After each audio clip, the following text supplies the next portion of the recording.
Let's have a ball. Assalamualaikum warahmatullahi wabarakatuh. Kembali lagi dengan saya Olimpia Della Agustin dari kelas 10 TKJ 1 berstatus standar industri. Di sini masih mengenai MTCNA tentang networking model.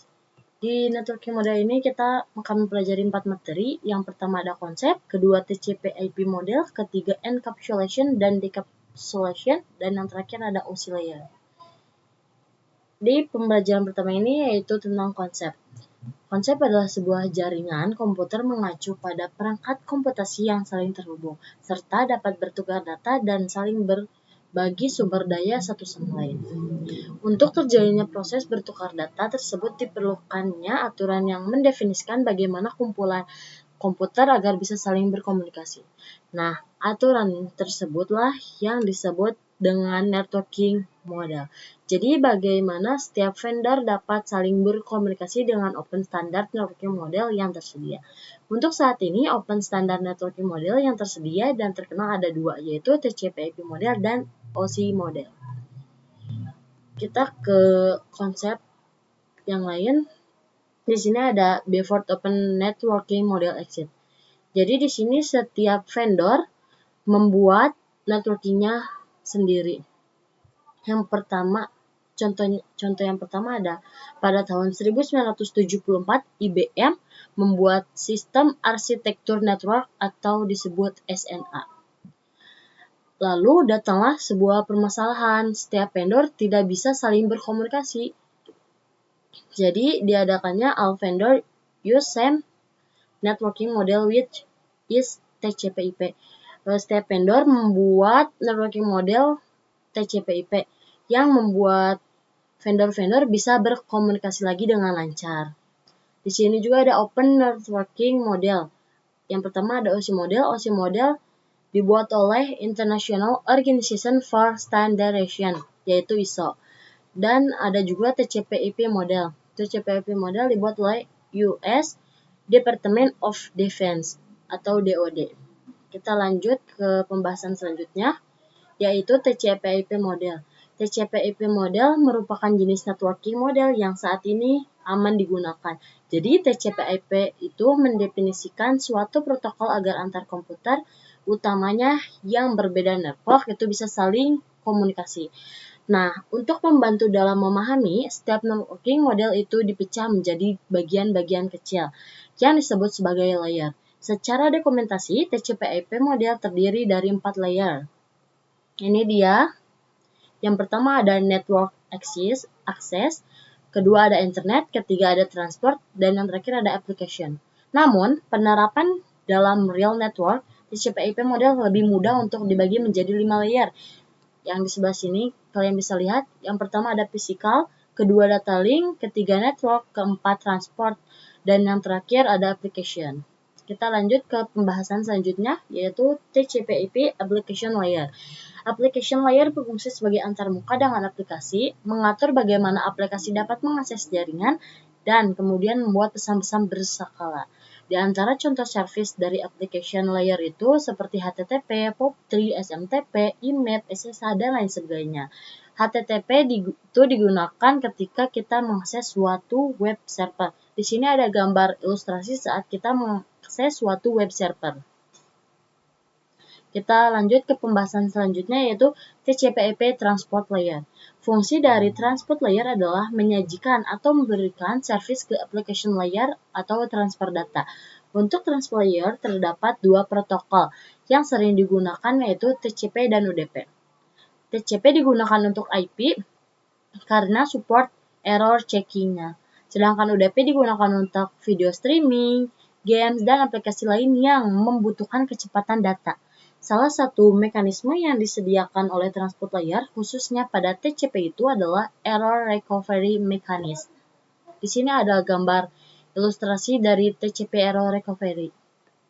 Kita lanjut ke pembahasan selanjutnya, yaitu ada TCP/IP network layer. Untuk network layer hanya terdapat satu contoh, yaitu IP atau IP.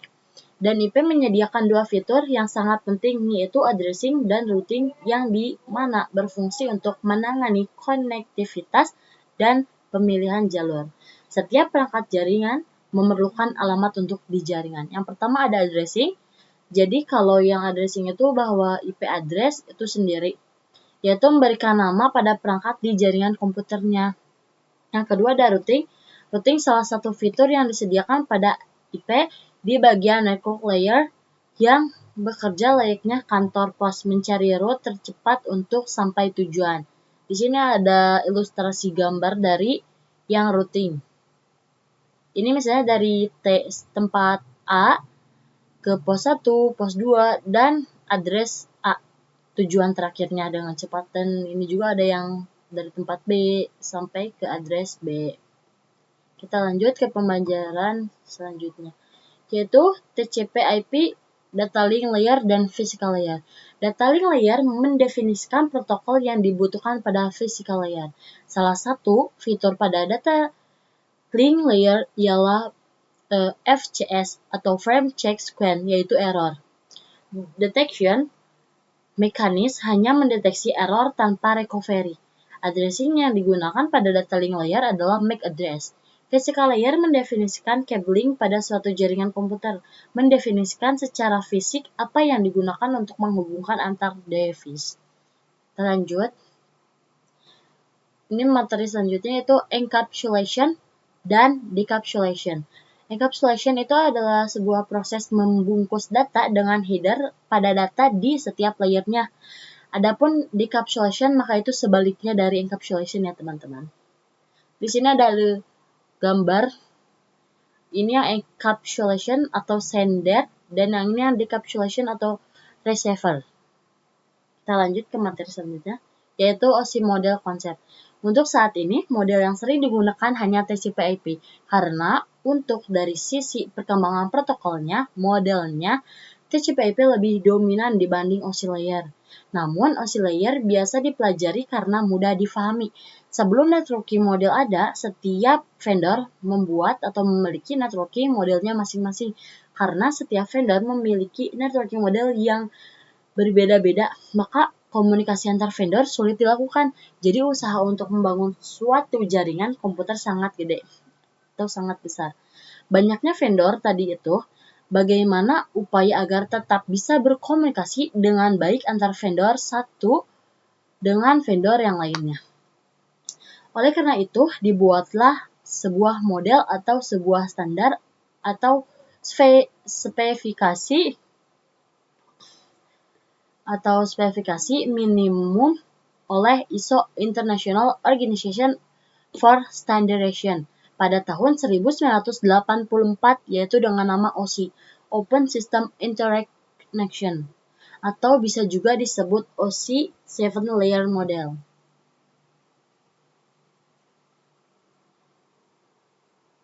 Dan di sini juga terdapat 7 lapisan layer pada model OSI itu.